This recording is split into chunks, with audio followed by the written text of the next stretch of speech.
CGB, buddy. I am so excited for this episode. This might be the best episode yet. You want to know why? I'm going to show you cards that have costs. You have to spend something to do something with these cards. You're going to feel right at home. Aren't you excited? What card game is it? Yu-Gi-Oh! Wait, what?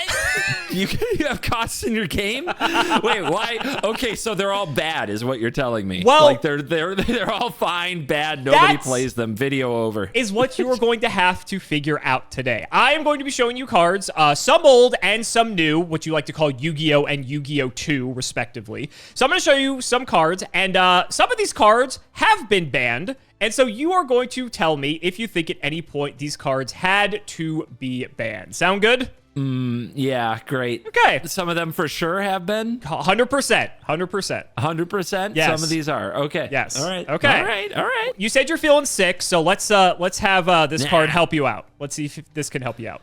Really? Dude, what am I looking at right now? What are you looking at? What are you looking at? What is this? Okay. Oh my God. I can't unsee that. Injection Fairy Lily. Oh my gosh. How much is the foil? 400 attack, 1500 defense. If this card attacks or is attacked during damage calculation, that's a phase. You can pay 2,000 life points once per battle. This card gains 3,000 attack during that calculation only? So I will give you some context. This is from the 5th Yu-Gi-Oh set printed. So this card's from 2003. So this is a very old card. So you have to look at the Yu-Gi-Oh 1 lens. Put the Yu-Gi-Oh 1 glasses on. I don't see a cost. I see an option. The cost is in the effect. What are you talking about? 2,000 life points? Life is a resource. That's a cost. Okay, so the idea is you get this thing into direct combat with something, and you have the choice of pay these life points to gain 3,000 attack, which basically makes it kill whatever it gets into combat with. Correct. I will even say by modern standards, 3,000 attack is still like a pretty, that's like the top end of most monsters. Yes, I know there are things in modern Yu-Gi-Oh that can get higher, but like if you're looking at the entire card pool and the things that get played most commonly, the big bad boss monsters typically cap out at 3,000 more often than not. What the hell is this lore? The flying nurse fairy is going to inject you with Hulk serum? This is actually from the anime. If you watch the anime, you'll see her. God, okay, fine. Gosh, the deep lore. I'm sure it'll make sense. You can do this when you're hitting the opponent, too. You can go face if you want to. Correct. Yeah, you can go face. That's a lot. Is there a card like this in Magic? Is there a card that's just like pay, what would it be? Pay 5 life, gain 8 attack or something? Not quite. Okay. There are some analogies that at a lower scale. So like there's a 2-mana 2/2 that you could pay 2 life to give it +2/+2 until end of turn, activate once a turn. Okay, that's similar-ish. It's similar. Yeah. It's not as big of a hitting for 4 is like a 5-turn clock on its own. But that card, like in old standard, was good. Like in its time, it is also a very old card, probably as old as this card. And it was good in its time in its own way. Putrid Leech? I think it's called something like Putrid Leech. It was a fine card. Is this busted? I'm trying to think about how the combat mechanics are different in Yu-Gi-Oh! And there's the defense position, so this is face down, so the opponent like attacks into it, you flip it up, you pay the life points, and maybe you kill their big dragon with this, and you feel okay. So clarify there, if this were set and you attack into it while it's set, it's still in defense position, so it doesn't flip over. It doesn't go into attack position, because remember, she only pumps her attack stat, not her defense stat. Gotcha. Oh, yeah. Okay. Still, it's an okay defense, but yeah, I don't know. Like, I'm looking at this, and I see good, but broken. There's definitely a cost, right? The life points are a cost. The tempo is a cost. And it probably, if it say it kills something bigger than it in combat and you paid those 2,000 life, but it doesn't get a lot of damage through to the face, on their turn they can remove it, or you can, I mean, if you're attacking into them again, do you pay more life? Like, everything has haste, so like the very next turn they might just play a few things and murder you. So I think this, I'm interested to see what you say. My impression of this card is that it is good but fine. Final answer? Yeah, final answer. No bansies, no restricteds. This is fine. You would be correct, but to an extent.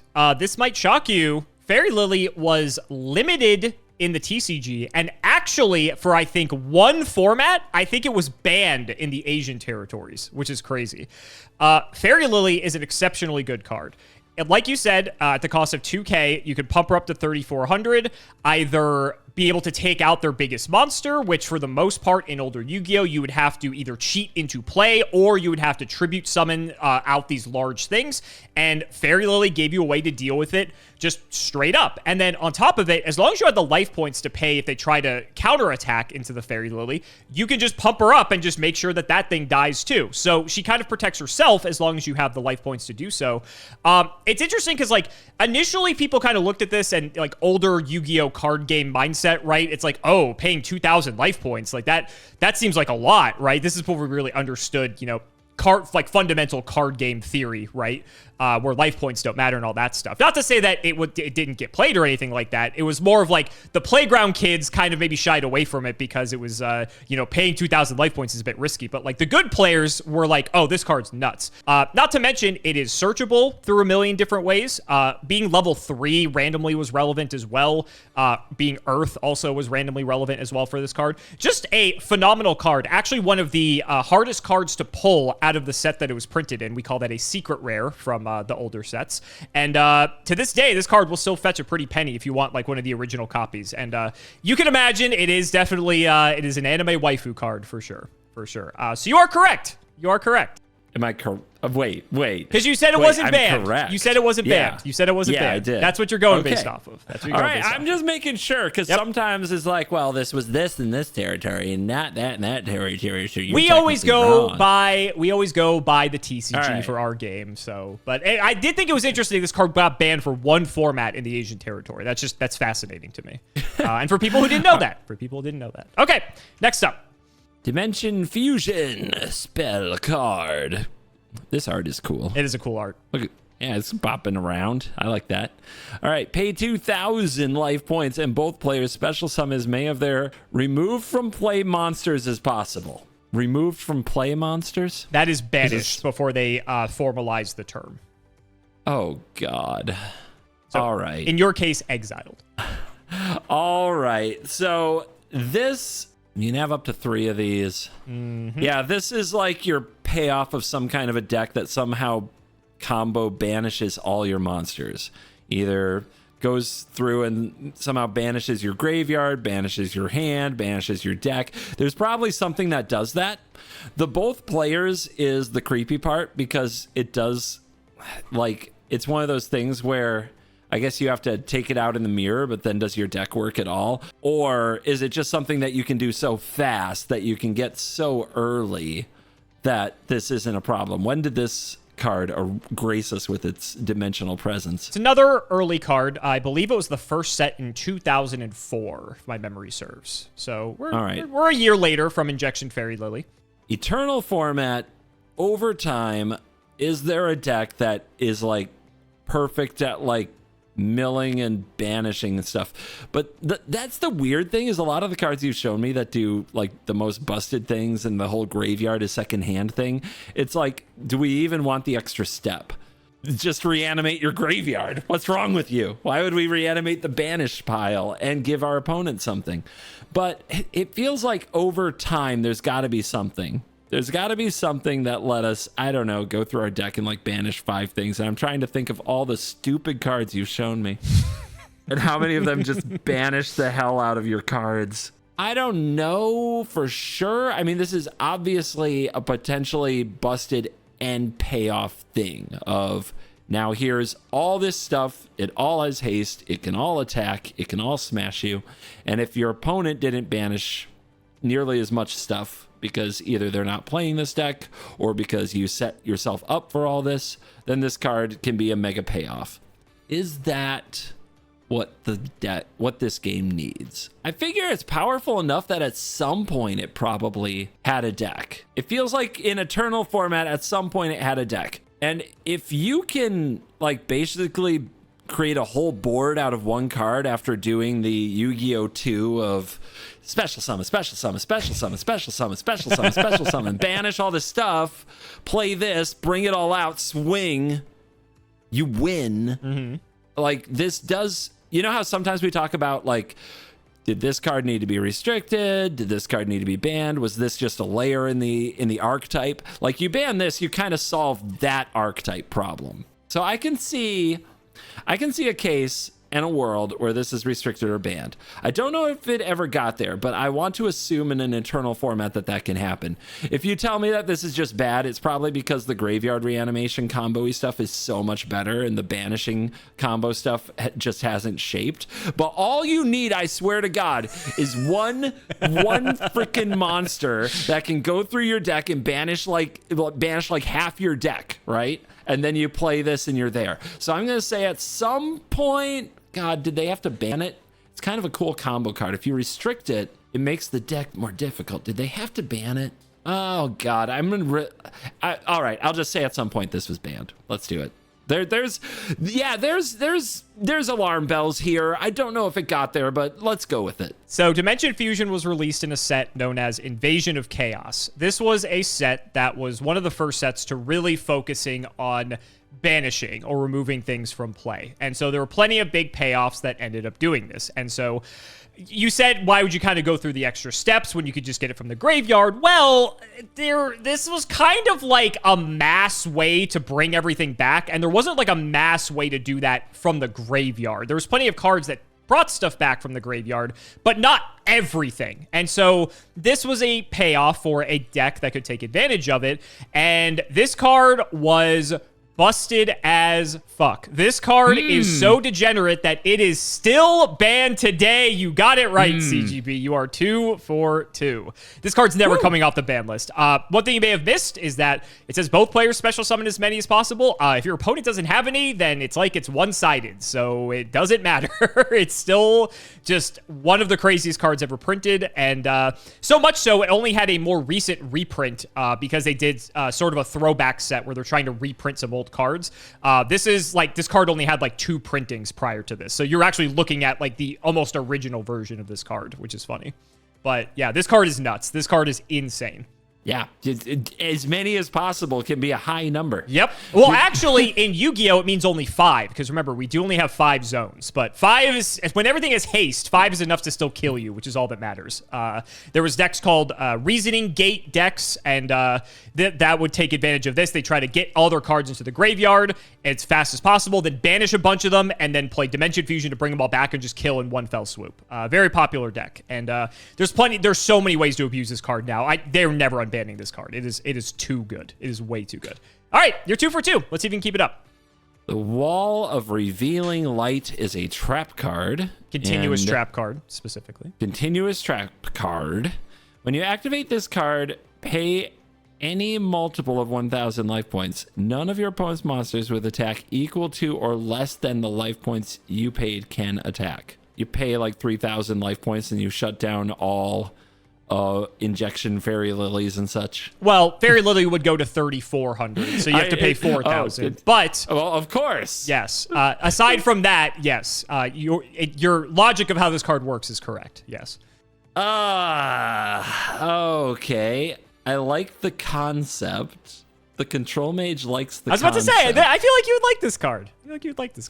I feel like So with the Yu-Gi-Oh! 2 brain, this is Yu-Gi-Oh! 1 like still. Card. This is Yu-Gi-Oh! 1. Yeah. Yep. This came out remember. This was the set after Dimension Fusion came out, so still 2004.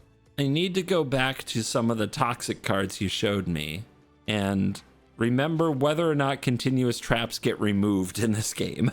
So I will let you know, continuous trap cards, especially in older Yu-Gi-Oh!, there were ways to remove them, but those ways, I will say, were fewer and further between. A lot of the best ways to remove these types of cards were actually restricted to one or just straight up banned because they were too good. So, for instance, there was a card that just says, target a spell or trap your opponent controls and destroy it. That was limited to one. There's another one that just says, destroy all spell and trap cards on the field. That was limited to one.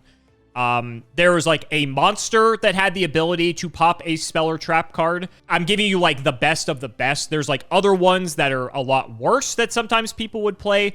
So there were ways, but I will say it's not like you're always going to have access to a way to remove it at all times. In Yu-Gi-Oh! 2, yes, 100%. But this game, no. Yeah, if you could just pop this and then attack, then GG, you know? It is like, obviously, it wouldn't just be fine. It would be kind of a gambit, right? Correct. But when you actually can keep it around... You also have ways to protect it, to be fair. There are cards during this time that would allow you to counter those cards that could destroy this. So it's not like there weren't ways to protect your cards as well. So this was one of those control magey cards. Correct. That you could run. I guess the other question would be how common is like burn, like direct damage, so the opponent can just reach out and shoot you for paying too much life.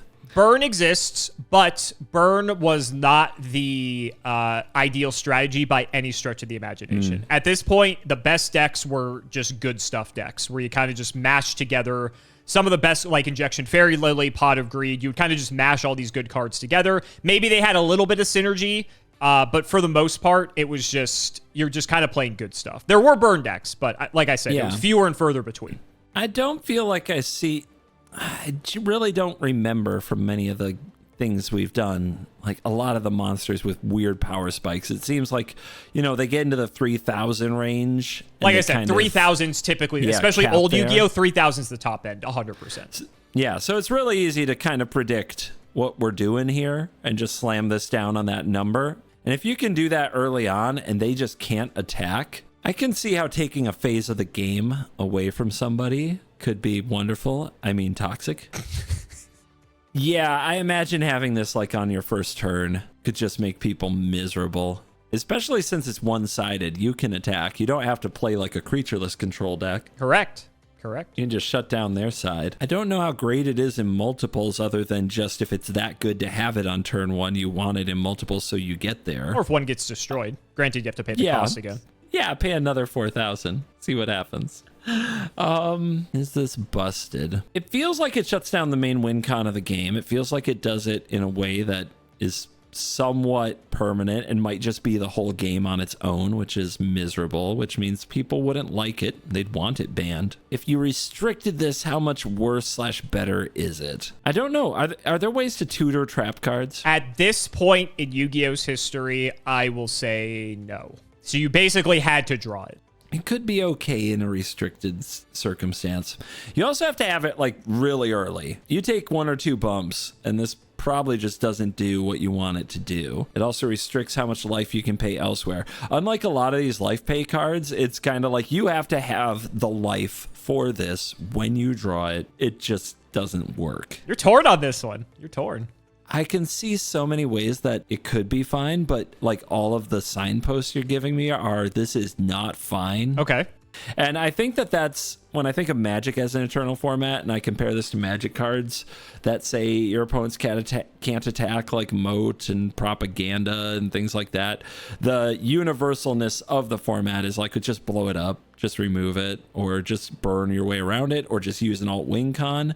But all the things you're saying imply that those things just weren't that big in the game when this was made. The signals say that at some point this card should be banned. Okay. I would say print more ways to remove it and stuff, but I get it. It's an eternal format, and if this is always like the best, most shut you down thing that happens in a lot of games, it's bad for the game.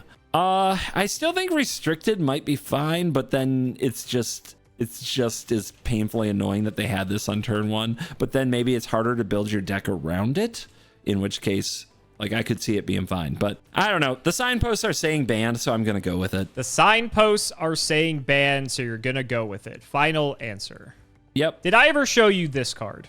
Swords of Revealing Light. Flip all monsters your opponent controls face up. This card remains on the field for 3 of your opponent's turns. While this card is face up on the field, monsters your opponent cannot attack. I don't think so. Okay, maybe not. That's okay. I've done a lot of these, so sometimes I forget what I've shown you, what I haven't. But this is Swords of Revealing Light. Very classic anime card. Actually was used in the very first episode.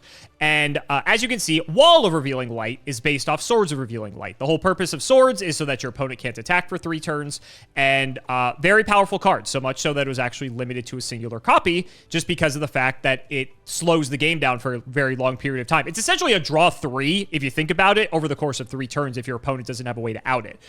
Very annoying card. A lot of people really hate this card. And so much so, Wall of Revealing Light was released later. We always see when card games retrain certain things. So similar effect. It was in a trap card this time, which means it can be used reactively. The difference is, though, the wall doesn't go anywhere. The wall is permanent unless the opponent has a way to answer it. And this was actually annoying enough to get the card also restricted. It was never banned, just solely restricted. Funny enough, Wall was also a combo piece for a combo deck because it was a way to get your life points down very low very quickly to do degenerate stuff. And yeah, so another card that just made its way onto the limited list as a result. And just a card that was very annoying. Just very, very annoying. So not ban-worthy, but still a very annoying card nonetheless. So you were very close. Very close. Yeah, really close. I'll take close. It's fine. It's fine. It's fine. How did you not show me this during the toxic video? Because it's not particularly toxic now. I think in the this card's unplayable now. You would never play this card today. Because you could just destroy stuff so easily nowadays that this card is unplayable. But early Yu-Gi-Oh, you would not be happy to see this flipped on you. There's actually, if people play like sealed or limited formats, if Wall of Revealing Light rears its head in there, if you don't have spell trap removal, you literally lose the game because you just can't deal with this card. So that's fun. So it's annoying under the right circumstances, but by Yu-Gi-Oh 2, this card's awful. It's terrible. Okay. I've shown you a lot of life point cards. Let's show you some different costs. Oh boy, this is going to be a good one. Snipe Hunter? Level 4. Oh, look at this little dork. Look at this playing This is Rarin. Just wait. This is Rarin. This is? It'll make sense. Right here? The little guy. It's Rarin. Fiend.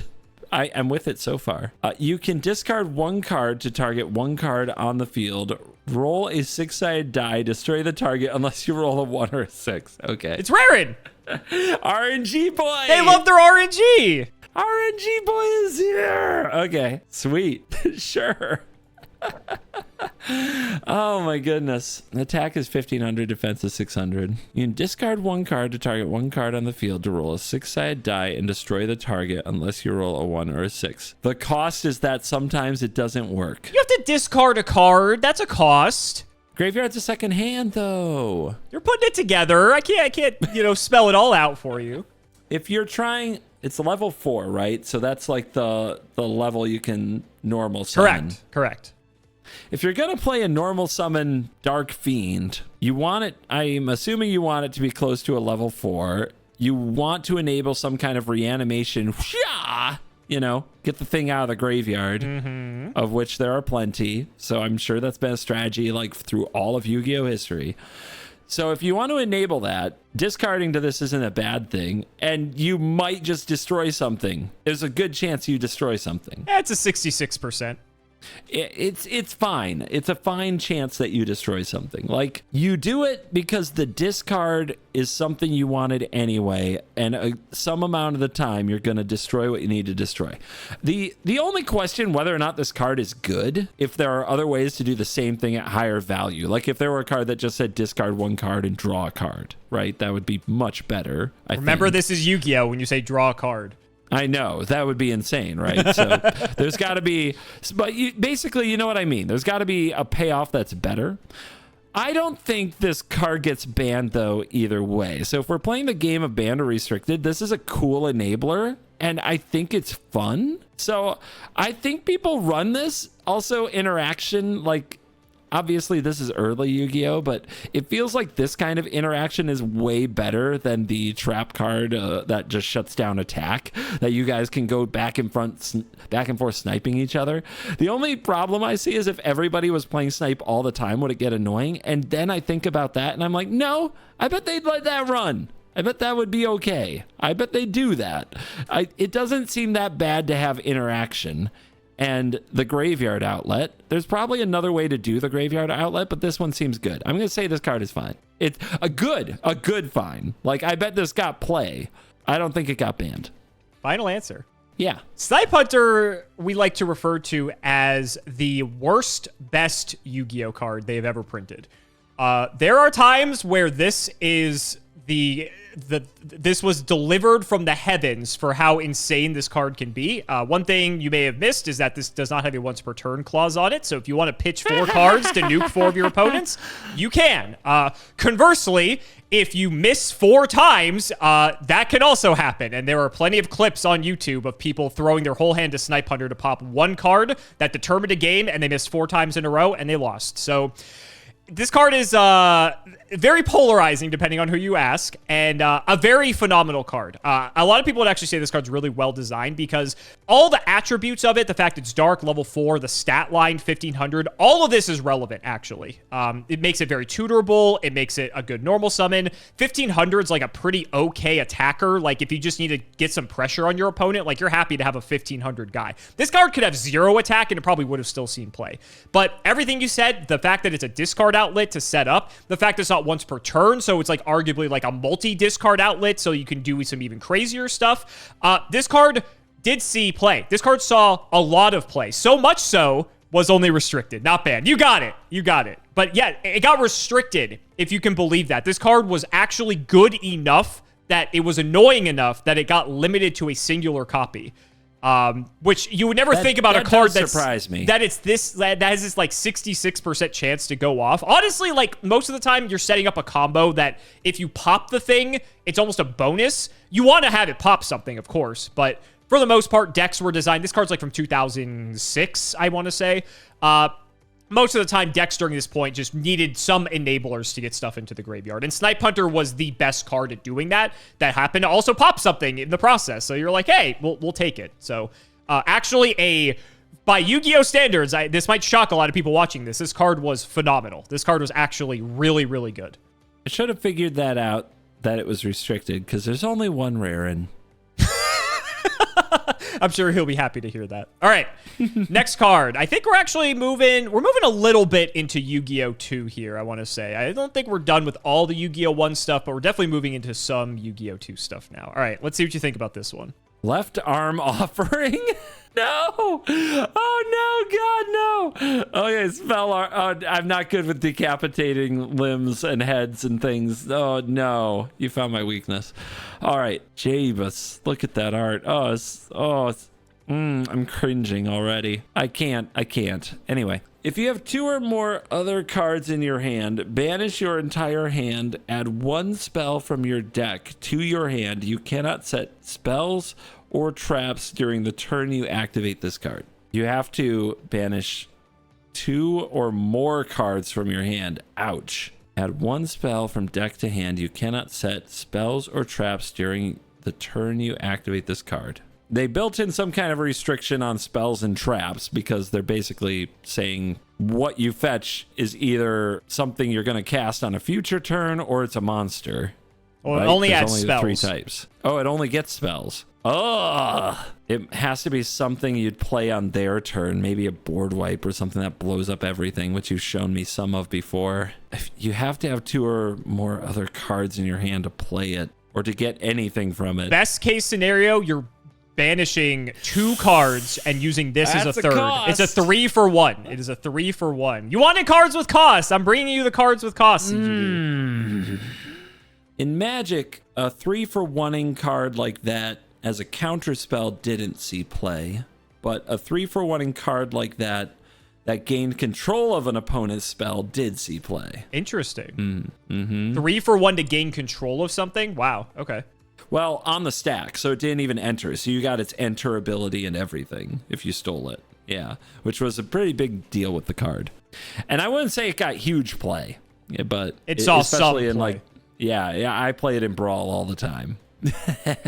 This has to be the worst top deck when you only have one card in your hand or less. Yeah.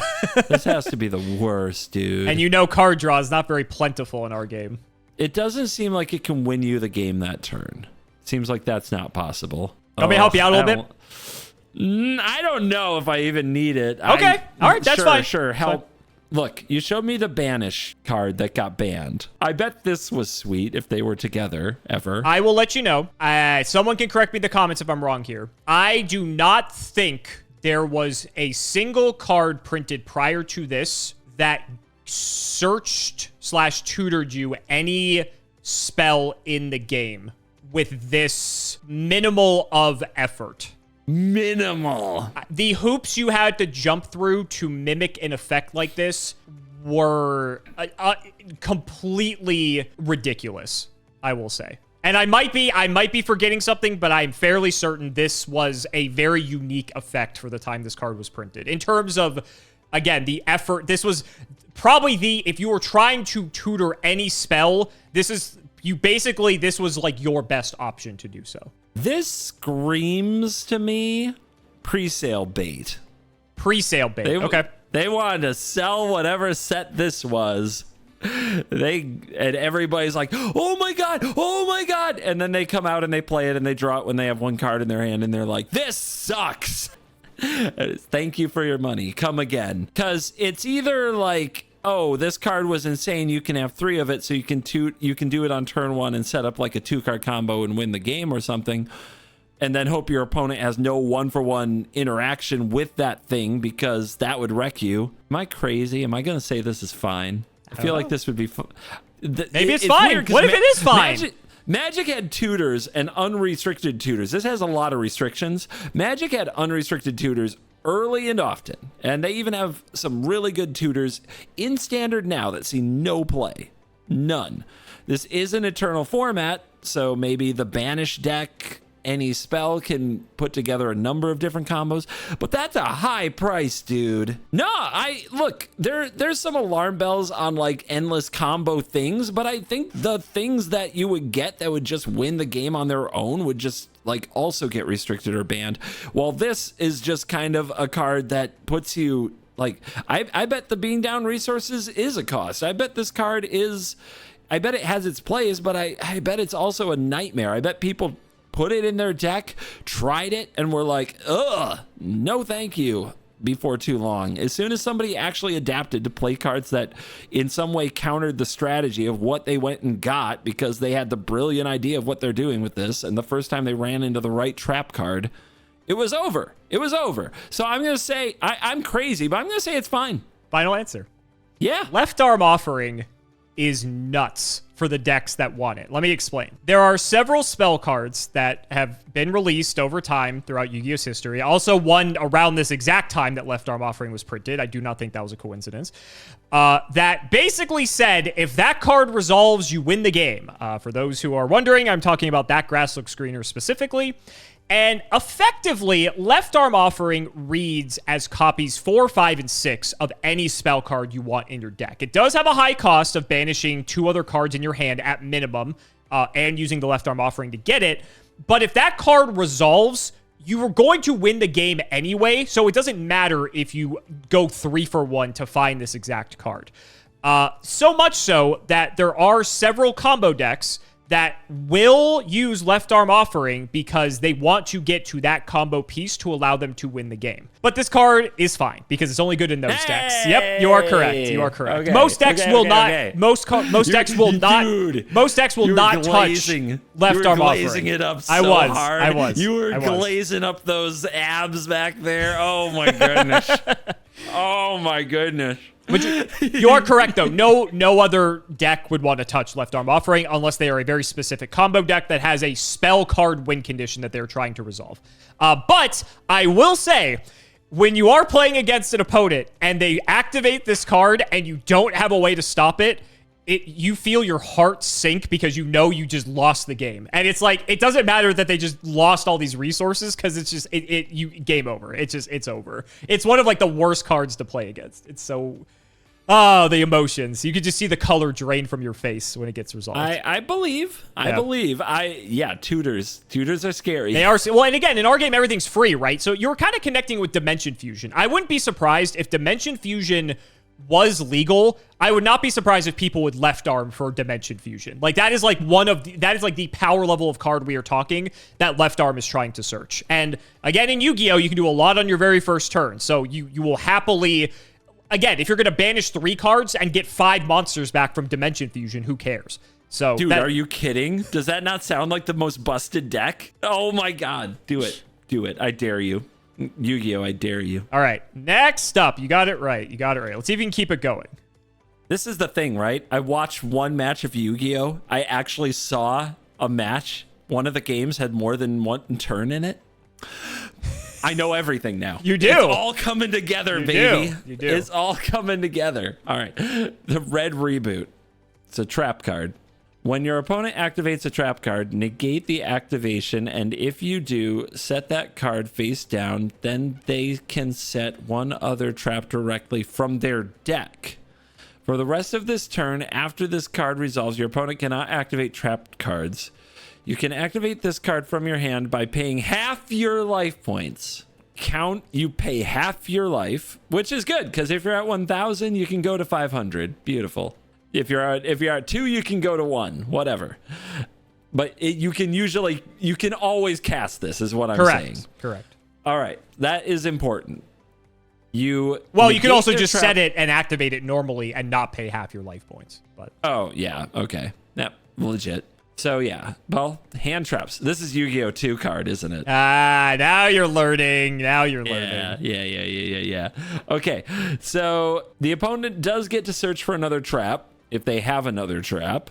But they can't activate it. So they just have 2 traps on the field, but they can't activate them. This seems like a card that is great for pushing a combat win. That's what it strikes me as to me.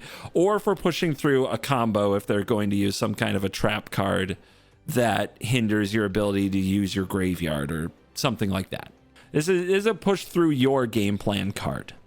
And it's nice that can be played from hand whenever. So, because obviously if you're pushing through for a game-winning situation, half your life, who cares? Here's the thing that is getting me is like, what if your opponent doesn't have many trap cards? It sounds like in Yu-Gi-Oh! 2, it's all about the creatures.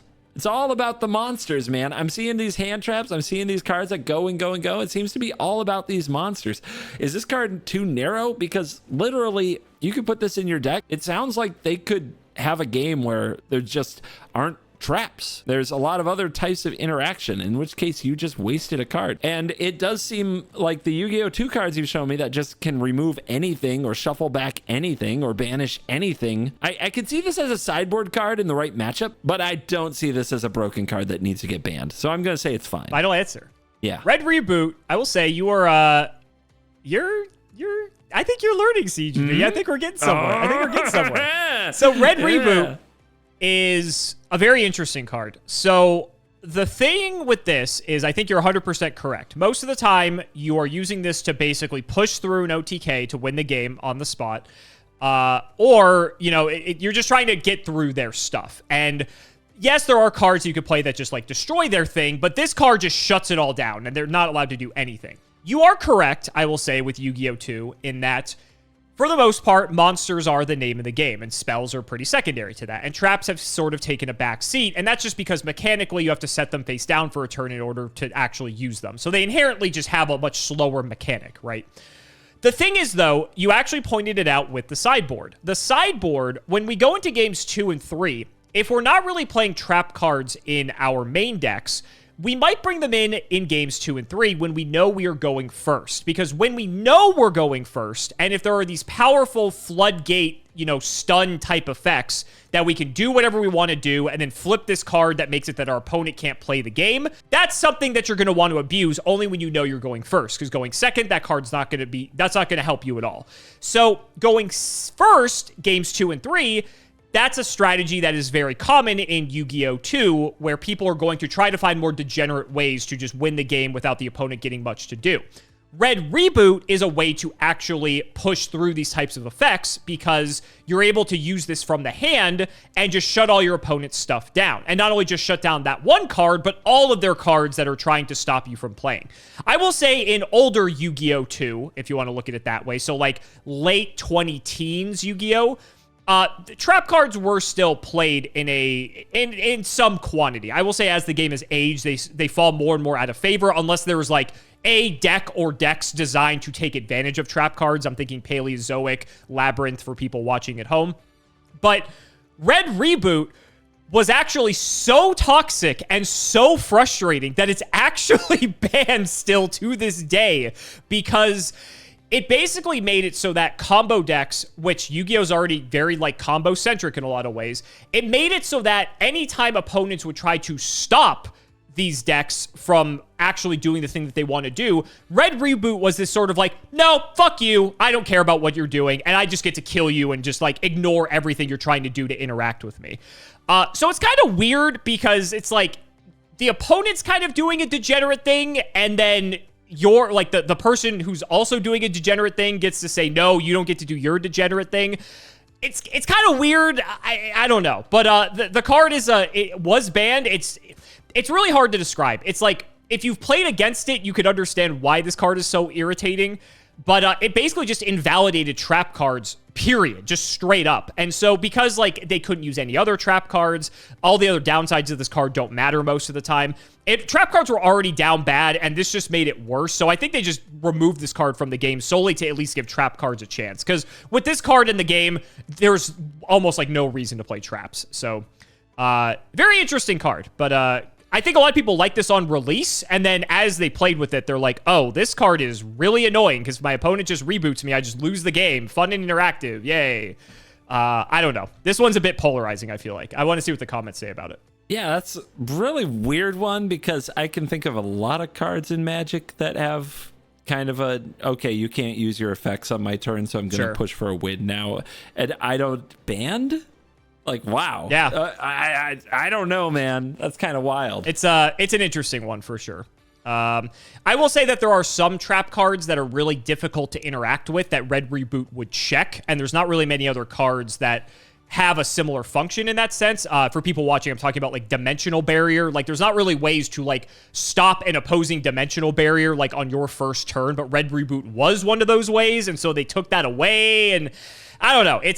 I think it's a polarizing ban for sure. I think people have mixed feelings about this one. But let's move on to the next card. We got a few left. This one is, we're going back to Yu-Gi-Oh! It's more Yu-Gi-Oh! 1, but I wouldn't say it's completely out of the realm of Yu-Gi-Oh! 2. We've got Destiny Hero Plasma. This looks like a heck of a boss you got here. What are these monster hands? Oh my god. It's a level 8 dark. Sorry. Attack 1900, defense 600. Cannot be normal summoned, of course. Why would it? Must be special summoned from your hand by tributing 3 monsters. Costs! I'm giving you costs! Right. Negate the effects of face-up monsters while your opponents control them. Once per turn, you can target one monster your opponent controls and equip that target to this card. This card gains attack equal to half the original attack of the monster equipped to it. When it's equipped to it, can it do anything else? It's just stats. So if you take something with 3,000 attack, Plasma gains 15, so it goes up to 34. And then that thing that's equipped can't attack or do anything? No, it goes into the spell and trap zone. So it just kind of sits there until Plasma goes away. You do have to target it, so it doesn't get around all the untargetable kind of things, but it gets around like damage or when it dies, this happens stuff. Yes, for the most part, I would say that's true. 3 monsters, huh? Mm-hmm. And it has to come from the hand. Mm-hmm. So you can't like sneak this out. Like if you tried to like reanimate this from the graveyard, wouldn't work, right? You wouldn't be able to, correct. Okay. Negating the face-up monsters. Nice. And then yoinking the monsters once per turn. Once per each turn? It can only have 1 monster equipped to it total. So once you yoink one thing, that's all you're getting. Unless you could like remove it through other means, but it has no way of doing that itself. I thought just like every turn you're like, and another one to add to its stats. Oh, no. It says max one because you can only equip one thing. Gotcha. Yep. I see it now. That'd be crazy if you could do if unlimited. That'd be nuts. That'd be crazy. 3 monsters is a lot, but sending stuff to the graveyard can be fine. Still, like, you've shown me stuff, dude. You've shown me monsters from Yu-Gi-Oh! 2. This thing can be targeted. This thing can just get banished. I guess the face-up monsters can't do it, right? Because it negates. I was about to say everything is negated, so they'd have to have another way to do that. And like I said, or rather like you said, monsters are very important as Yu-Gi-Oh! Ages more and more. Yeah. So is that enough? Is that enough to get this banned? I imagine this is a very frustrating card, but it does make you have to play other things in your monster-centric deck. It makes you sideboard in different ways of removing stuff. It seems like it's like a good removal check, right? I get the frustrating part about it. I think it's a cool card. I think if you tribute 3 monsters, you should get a cool card. You should get a cool card. And the fact that the cool card still dies to non-monster based removal means that there are answers to it, which I think means it's fine. Like, now that I've seen enough Yu-Gi-Oh! 3, I'm just like, everything just he's on Yu-Gi-Oh! 3 now, ladies and gentlemen. We've surpassed Yu-Gi-Oh! 2. Sorry, Yu-Gi-Oh! 2. Don't know where I got 3. Honestly, you could make an argument that Yu-Gi-Oh! 3 is a thing, but we're not going to get into that today. I feel like with the match I watched was Yu-Gi-Oh! 3.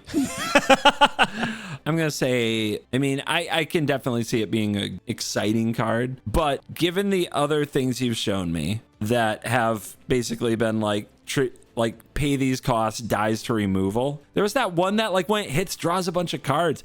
That wasn't good because you got 2 for 1 by traps and stuff. So like I can see this is better than that because of the effect, but it reminds me of Elish Norn in Magic, which when that card was previewed, everybody said the more recent Elish Norn, Mother of Machines, was going to be banned and then came out and barely got played because they realized it was just expensive and shutting everything down was only relevant for as long as the thing lived. And that didn't have quite as steep a cost as this in a material sense. I'm going to say that this is fine. I bet it's good, but I don't think they had to ban it. CGB. This card is totally fine. It's annoying to play against. It never was like the best thing you could ever be doing. There were decks that definitely took advantage of it. There's not a way to cheat Plasma out specifically, but there are ways to get the material on the field to get him out a lot easier. There are cards that can summon multiple tokens, and those tokens might not be able to be used for a tribute summon, but tributing 3 monsters for a special summon is different than using them for a tribute summon. So that was kind of a cheeky way. I'm talking about Scapegoat for anyone watching. That was a way to kind of cheeky pull out Plasma and just like lock down the field of monster effects and just have a big guy. Hero decks, it's in the name, also can take advantage of Plasma quite well. Just honestly, just like a very good card for what it's worth. Doesn't see a ton of play. There's like some instances historically where it has, and in modern decks it has, but nothing like, I wouldn't say anyone would ever complain about this card being a problem. It sees minimal play, it has its outs, it has its strengths. Honestly, I think it's a pretty well-designed card for what it's worth. Yeah, very cool. It's a cool card. It's a very cool card. Yeah. All right, only a few left. Let's see what you think about this guy. You, I point at you, Lullaby of Obedience.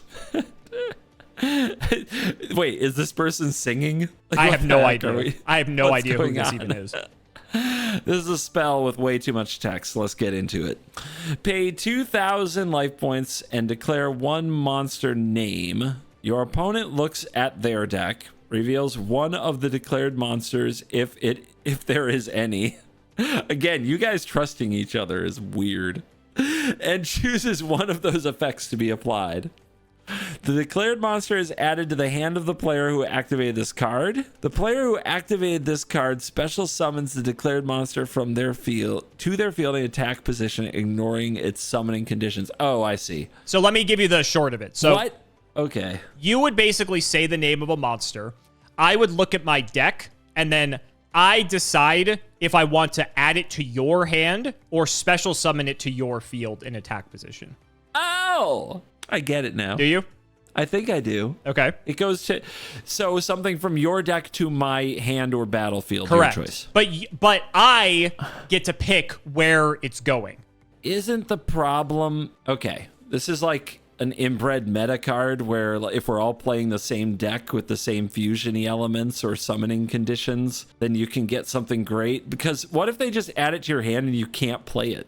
There's That so many of would these be cards a that you just downside of can't this play. card. Yes. Yes. But why would you name that card then? That's Just another. get That's out a of good their question. deck. That's a good question. So yeah, you want to name something that somehow works with your deck or is such a key part of their strategy that them not having access to it is huge. Like I'm thinking of the video we made last week. If you could name the Abyss Lurker, is that the name of the card? Abyss the thing that Lurker. shuts off the thing that shuts off the graveyards. Oh, Abyss Dweller. Well, that's Abyss from the Dweller. extra I was deck. close. That's from the I was extra close. deck, so that wouldn't Damn it. count. It's only the main deck. Yeah, sorry. Damn it. That Yeah, would so- well, that also wouldn't work for other reasons, but I'm not going to get into that.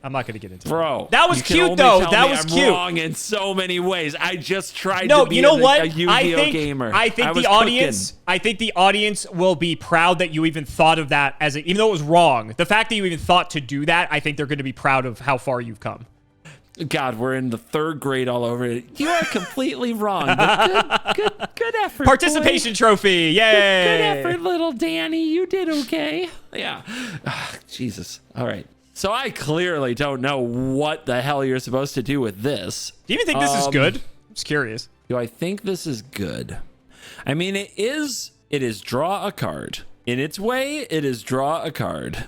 You try to name the thing that is best for your deck that you know is in their deck, or hell, just the monster that you most want out of the way for whatever reason. And you do get the card one way or another. So, like in a world where there is no card draw, there isn't none, but it's at a premium, right? You turn this card into something of your choice from their deck, which could be very good. It is really hard to try to fully calculate the context. In Alchemy on Arena, they've gotten into a mechanic called Heist, where you get to take a card from the enemy's deck, but you still have to pay mana for it. This can be get it for free, or most things are free, right? So going to your hand isn't as bad of a cost. Hey, Lullaby isn't free. You have to pay 2,000 life points, okay? You're right. But I don't know, man. I think this seems pretty good. Okay. This seems pretty good. Let's checking. 2,000 life, and it either goes on the field or in the hand. When does this get played? On your turn. Yes, it's a normal spell card. So yeah, if it goes... So the reason you would put it on their field in attack position, ignoring the summoning conditions, is so it doesn't get the enters or the cast effect, basically. Yeah, potentially. That's a reason. Sure. And the reason you would put it in their hand is because they can't do, or you don't believe they can do the thing required to summon it. Sure. That's on the surface level. That's a good analysis. Yeah. Or think like hand traps, right? If they call a hand trap, you don't want it in their hand, right? So you want to maybe put it on the field. If they call a hand trap, it has to be a monster. Am I crazy?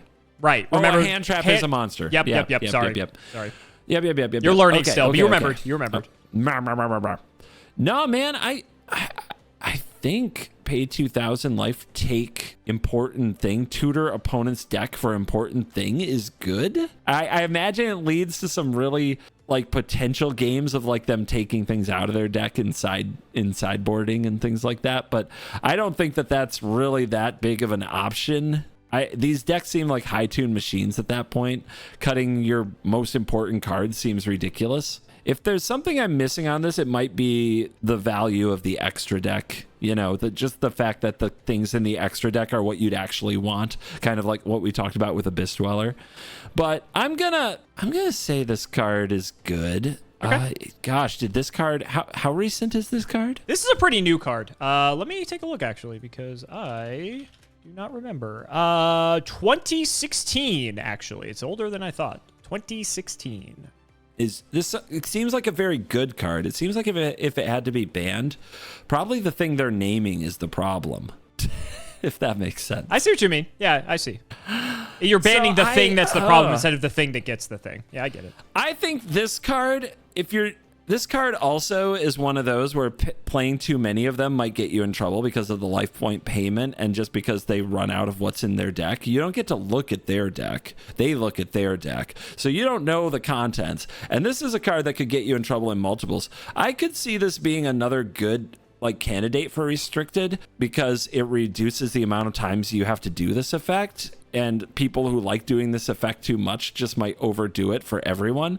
At the same time, that's just probably encouraging people to play well, just not overdo it on the effect. So they didn't have to restrict it. And it seems like the attitude since, we'll say, I don't know, 2000 has been to leave more things unrestricted when it's kind of a skill check. So I'm going to say they didn't, I'm going to say they didn't ban this card, but I think it's good. Yeah, that's final answer. You are correct. You were actually right about a lot of things, and I was kind of giggling over here as you were kind of piecing it together. This card, I will say, does not see play all the time, but if we are in a metagame where there is one definitive deck that is like a tier above the next 2 or 3 best decks, Lullaby of Obedience will pretty much make its way into every main or side deck because you know you're going to be playing the mirror match a lot. And all of a sudden, this card becomes one of the best cards in your deck because it is essentially 3 additional copies of whatever monster you want it to be. A lot of the monsters can do a lot of crazy things, and this card can get really out of hand really quick. You have to think about how our tutors usually tutor for a specific type of card. I told you that before, how we kind of have things grouped in archetypes. So if I go Lullaby of Obedience, call whatever card, right? They give me that card either in my hand or on the field. Let's say it just has a ignition or a sorcery speed effect that I get to add a card of that archetype to my hand. Well, since we're playing the mirror match, that works for me. So that's great. You actually said it, and it's funny. There have been instances, recorded instances, there are feature matches where this card has been activated in a mirror match post-sideboard, and the other player took the card out of their deck so that it did not get lullabied and made the right read, so this card whiffed, and that was the reason that person actually lost the game as a result. Happens multiple times, as a matter of fact. So this card, I love this card. This is in the anime too. Phenomenal card. Very, narrow card because I think the stage has to be set a certain way for this card to be really good. But I just love the design of this card. I think it's a really skill-intensive card, and there's a lot of really cool stuff that happens with it. I'm a big fan. Awesome. Very awesome that happened. I was wondering if that could really happen in Yu-Gi-Oh! It does. But that's so cool. The person took out the core best monster in their deck that you would never think to take this card out of their deck, but they did it because they're one of the best players in the game. And the person goes Lullaby, calls the name, and the person just looks them dead in the eye and says, "Nope." And everyone's like, there's no way that happened. And that's how it played out. It's crazy. It's like one of those moments from our game that people who know it remember it. It's wild. It was inconceivable that they were that many levels ahead of the opponent. It was insane. It was awesome. We're almost at the finish line. Let's see what you think about this little guy. We're doing all the pointing stuff now. We are pointing. There is a lot of pointing going on. And there is a pointer. This one's up and to the... It's over there somewhere. A pointer of the Red Lotus, pointing right at a Red Lotus. Very important. A trap card. It's not continuous? It's not. Okay. Correct. So one-time use. Pay 2,000 life, reveal your entire hand. Look at your opponent's hand and banish one card from their hand until your opponent's next end phase. Interesting costs here. You've got life, which I would say... But then you've got reveal your entire hand, which apparently, I still don't believe it. I'm just going on the record. I still don't believe it. I'm just kryptonite. The kryptonite is that, you guys revealing your hands is like, oh my God. It's so brutal. By the way, I have a story about this. I do. I went to a game store in Portland, Oregon, and I saw the card. What's the name of the card that is reveal your hand? The trap? Trap dust shoot. That's the one. They had a trap dust shoot. And I told you a little bit of this story, I can't remember if it was on camera. I thought about getting it, about getting my first Yu-Gi-Oh card, because it was the only one in the case that I recognized. Yep. And I remember, and I was saying to the person behind the counter, I was telling them about like how I didn't understand how important the hand knowledge was in all this stuff. And I was basically relaying the story that you told me. And they were like, it wasn't that good. I don't think they were being fully, fully honest with you. I personally had no problem winning after getting hit with Just Shoot. Yeah, okay. I want you to know they did not agree. Okay. They did not agree with comments. Let them know. Person at comments. Let them know. Did not agree that Trap Does Shoot was that good. They agreed with me. Did you ask them when they played out of curiosity? Get good. Oh, they mentioned that they were some kind of competitive player, like serious player. Yeah, they offered this information like unprompted. By the way, I've competed in many tournaments such and suches, and Trap Does Shoot. Let me tell you, overrated, not that good. Okay. It's a fact. Okay. All right. So, I'm sure the comments are going to be totally fine with that. I'm sure. Very contentious. Very contentious. Well, so anyway. then Appointer is awful then, right? I just want to point. I want to point out. This is not a good way to sell a card. I'm thinking about buying, by the way. But whatever. Let's move on. So, if we ignore the information I received at this game store, then revealing information is good, but giving information bad. I think that, honestly, if this card didn't have the reveal your entire hand thing, I'd be like, that seems good. It's card disadvantage, but the game is fast paced, and this is probably very obnoxious. But now that you have to reveal your hand, I'm like, well, how important is that? How important is that? Seems really important in old Yu-Gi-Oh! When did this card come out? This is an old card. Oldish. Let me get the right date for you here. I want to say, if I'm going to try to test my memory here, I want to say 2012? 2009. Okay. Oh my god, this card's way older than I thought. Yeah, 2009. The narrative in my head is that this card was seen as not good for a long time. Okay. And then the format sped up and the game got condensed a lot and this card got better, but then the format got so fast that trap cards got slow by nature. And then this card probably, struggled a bit. But this does seem like one of those cards. If you're doing combo and disrupt combo Yu-Gi-Oh! And you're going first and you want to use this to keep the opponent from having the key piece of interaction going into your turn 2, like this card seems like it would be a player. I'm guessing at some point it was annoying and a serious problem. Did they have to ban it though? I think the costs are good. The costs are probably enough so that you don't have to ban it. It's not amazing in it's good in multiples, but it's very dangerous, right? Because they just top deck something that can just attack through or somehow kill you if you played like 2 or 3 of these. So this also strikes me as the kind of trap that helps clear the way to do the thing that you want to do. And Red Reboot got banned. I don't think this is Red Reboot. I think this is a good card, but I don't think it's Red Reboot. I'm gonna say situational player. Maybe at some point it had a high point and it might have been like restricted. I don't think it had to be banned. Final answer?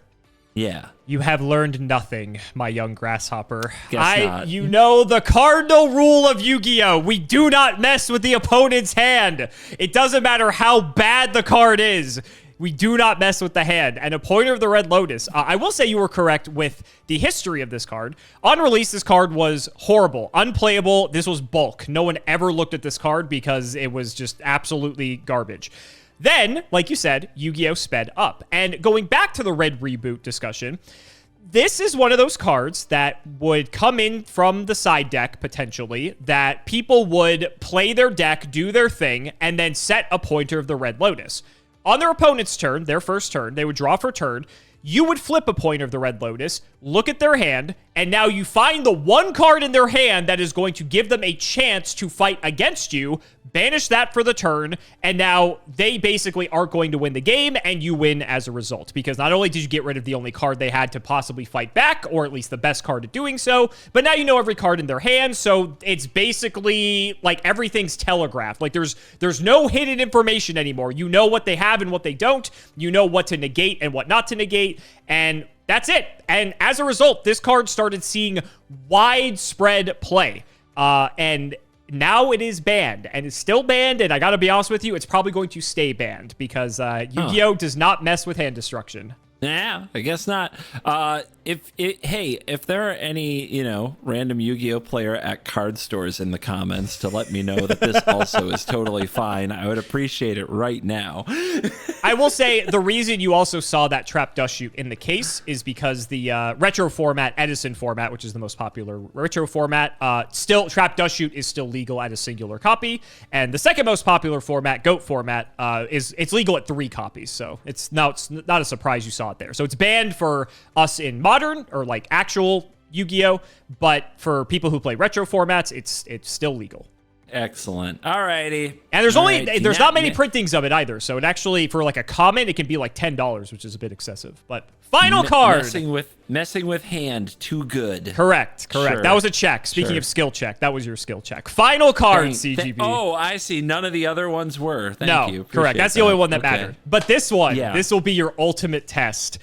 How far have you come, CGB? We started at the very beginning with our good old friend, Pot of Greed.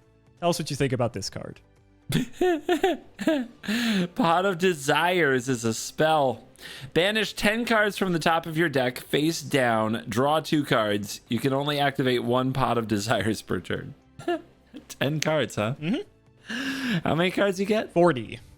And you start with 5 in hand, so technically 35 is what's in the deck at the start of a game. Card's really good with Dimension Fusion. Actually, funny you say that, because do you recall, did I ever tell you about things being banished face down? Oh, it doesn't work. It doesn't work. Yeah. You did. I didn't. It didn't occur to me there. Actually, I don't know how that would interact, now that I think about it.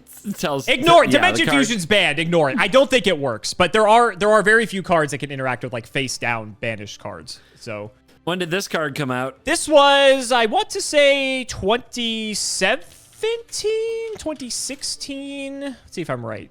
2016, right on the money.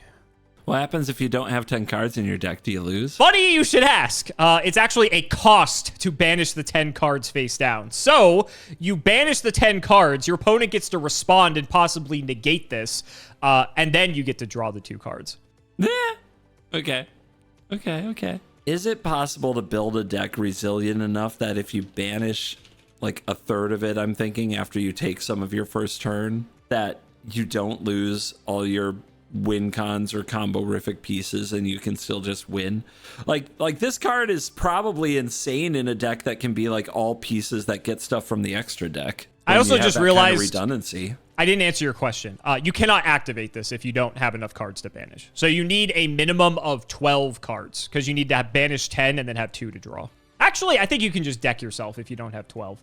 Man, the member berries. Yeah, it's been a while. They fired the member berry cannon with this one. Yeah, you can see the Pot of Greed on the back there. Look, he's smirking. It definitely has... There is a well-named Magic card called Diminishing Returns. Okay. It is Time Twister. The like shuffle everything back, like reset the game. 7. Right. Okay. Yep. For 1 more mana, 4 mana instead of 3, and you then exile the top 10 cards of your library. Interesting. Okay.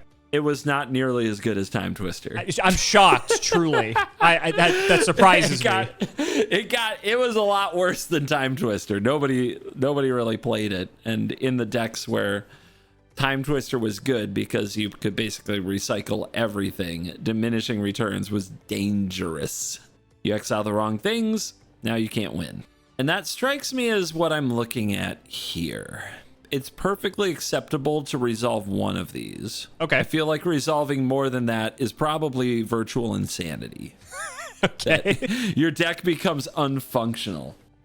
But there is also another card that this reminds me of that it isn't quite a demonic consultation. Okay. Which was 1 black, name a card, exile the top 6 of your library, then exile cards from the top of your library till you hit the card and it goes in your hand. Interesting. Okay. Yeah. So it chunked your library, but in Magic with 60 cards in your deck and 4 of each card being legal, you would almost never lose from it. You would usually hit a card that you needed and still have a chunk of your deck left to go. You said you exiled the cards too, right? For reference, that card would probably be broken in Yu-Gi-Oh! If that existed. It probably would. That card's sick. Absolutely. Cool. That card was 1 black in an instant, too. Imagine that with Dimension Fusion. Cheap as hell. Yeah, that's insane, right? Here was the thing with Demonic Consultation, though, in Standard, where it was being used fair. It wasn't just fetching you win the game. It was just fetching you the card that drew you a bunch more cards and got you a big advantage over your opponent. Like, you fired off 1, you made sure you had the right card, and some games you could fire off 2 and be fine, and it was enough just to make sure you had the right card. I'm looking at this like firing off 1 is enough. Pot of Greed was that good. Firing off 1 of these is probably enough to be ahead. But is it enough to be, like, worth it? I saved the best for last.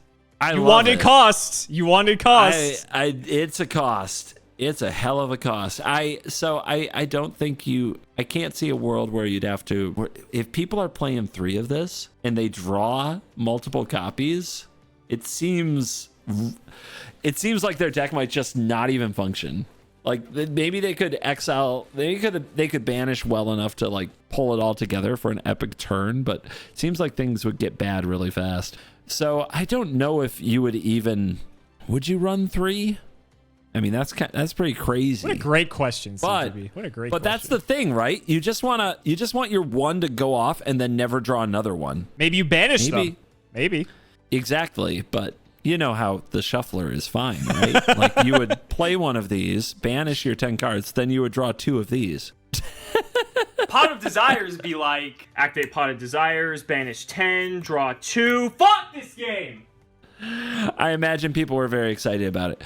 I could see an all-in combo deck trying to just go for broke and running this and trying to do the thing. If it had enough redundancy available through its card pool that all of the pieces, maybe all the bangers are out of the extra deck and there's enough of all the pieces that you just want critical mass to do the thing. You're assuming that's if it's legal.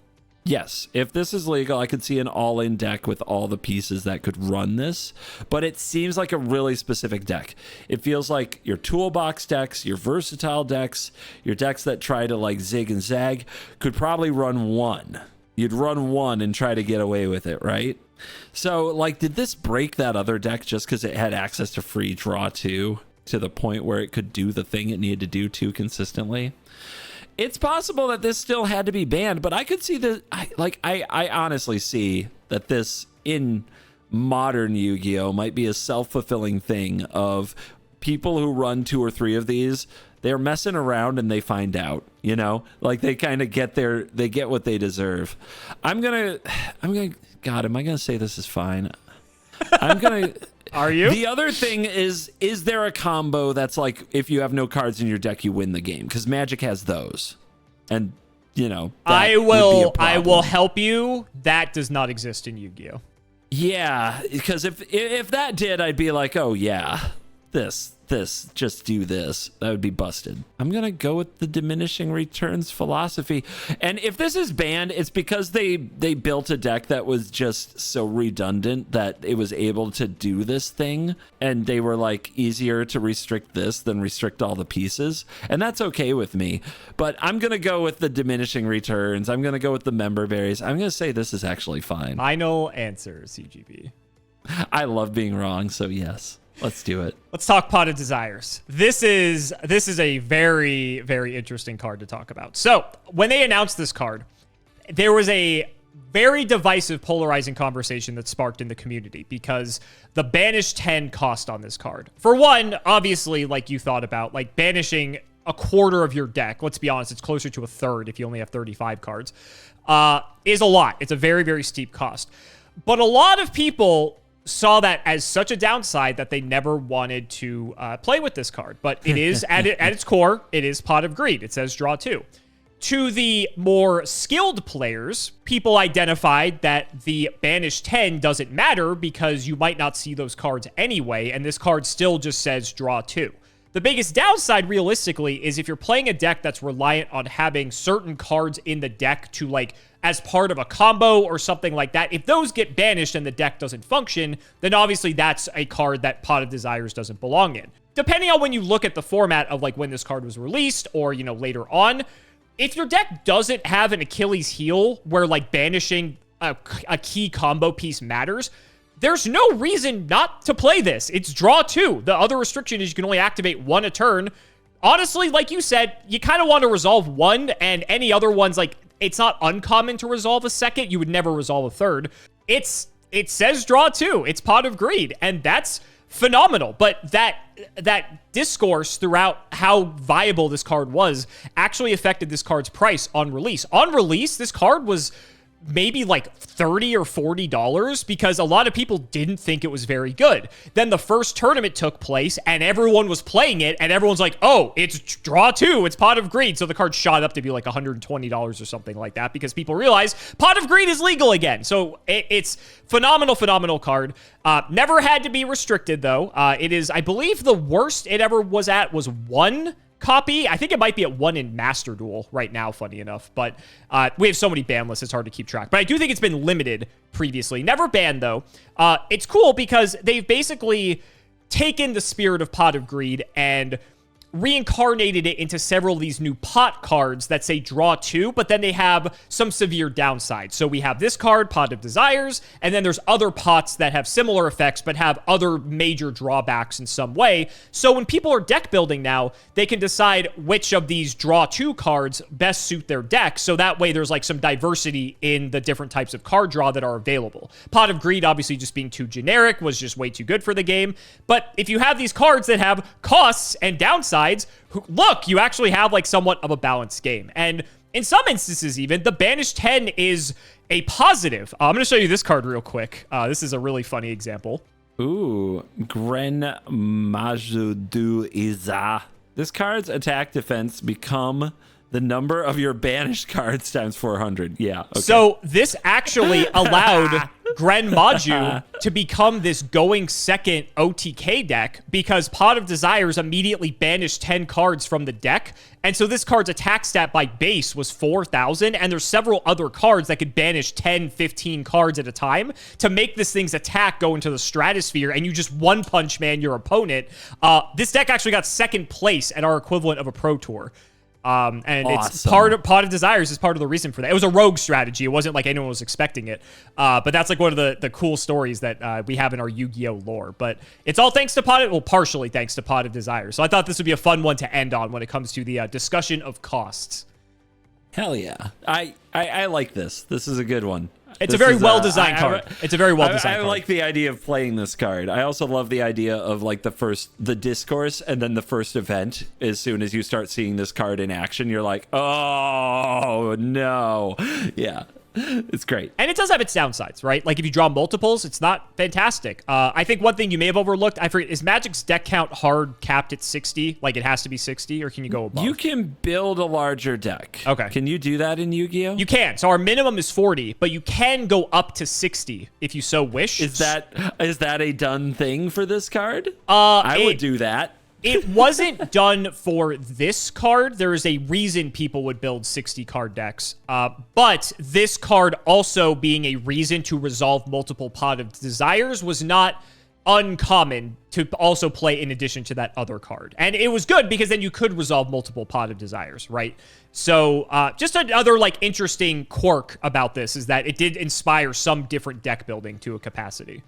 Yeah, it's for a lot of decks, but it's not for every deck, right? That's kind of a good sign. Yeah, I would say now, I think on release, pretty much every deck was playing 3 of this, because there were very few decks that cared about banishing a certain combo piece. And there were times where, or rather, as long as you had one of them of your 3 copies, you were okay, but there would be times you would banish all 3 and just lose the game immediately. That did happen. But it's worth it to just draw 2. Like that, it's like a 1% chance that's going to happen. But if it does, so be it, right? It's like, that's the cost of playing a card this powerful. When, as you've seen, card draw is very sparse. So we need to take what we can get. But very, very awesome card. It's a great, homage and respect to the legacy of the game. And it still sees play today. It still sees play today. It's a great card.